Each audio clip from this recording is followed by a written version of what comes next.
Hi, I'm Garvin DeShazer, and today we'll be hearing about one man who's opening the doors to greater choices for students who would otherwise have few. Enjoy, because this is your daily inspiration.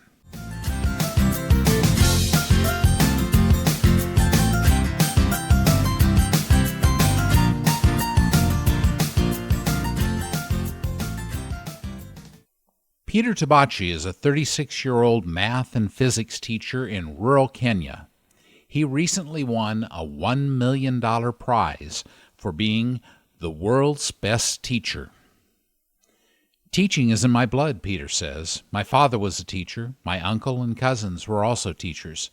I admired the kind of work they were doing, and I thought, I'll be able to make a real difference.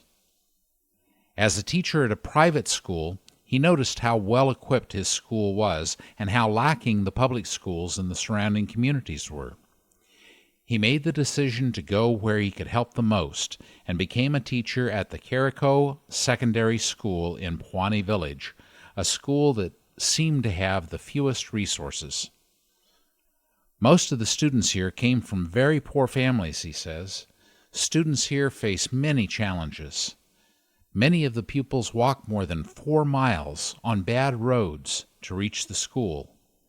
Even affording breakfast is hard, so they're often unable to concentrate because of hunger.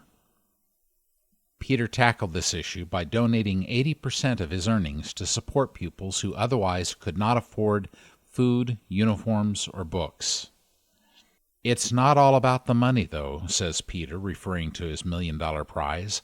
I want the students to see that science is the way to go.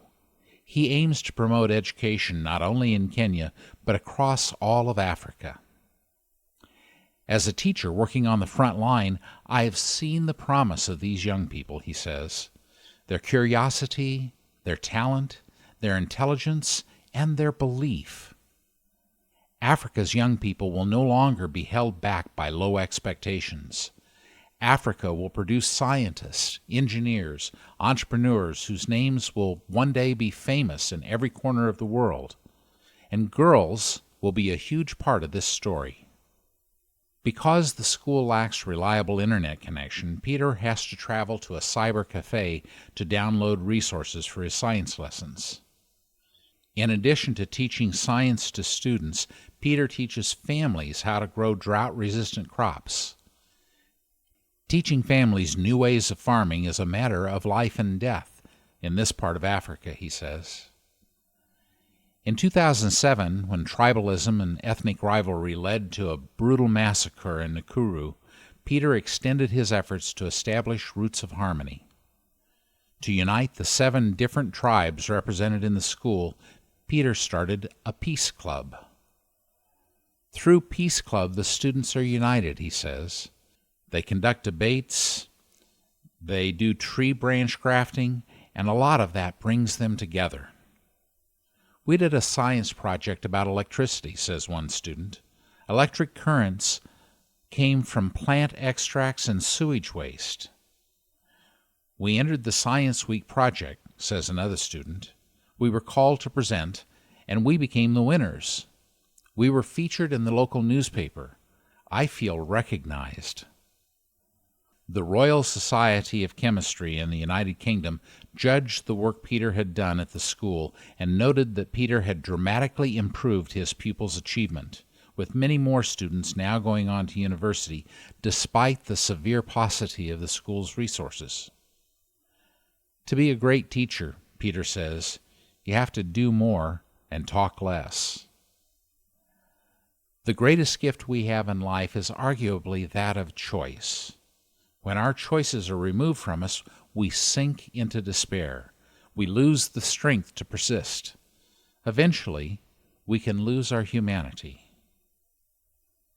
Peter Tabachi has the initiative and the compassion to open doors that provide choices for students who would otherwise have few. He has chosen to value students for who they are and to grant them the same educational opportunities as more privileged youth. As a result of his efforts, he's fostering growth and confidence across a nation. Let me ask, what can you do to encourage the youth around you to reach their full potential? What sacrifices, be they emotional or financial, can you make to help ensure those needs are met?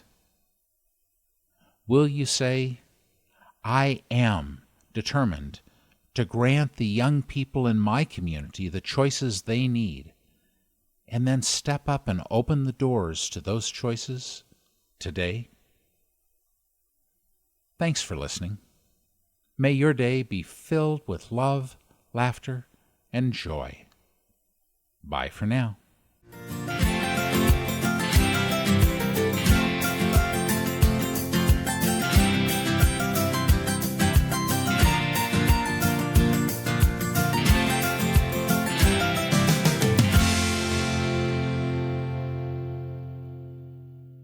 Hi, this is Scott, producer for the Daily Inspirations podcast. We hope you're enjoying these stories, and if you'd like more inspiration in your life, visit mydailyim.com. You can find weekend blog posts, sign up for our email update list, and you can let us know about an inspirational story you'd like us to cover. Or just say hi. We'd love to hear from you.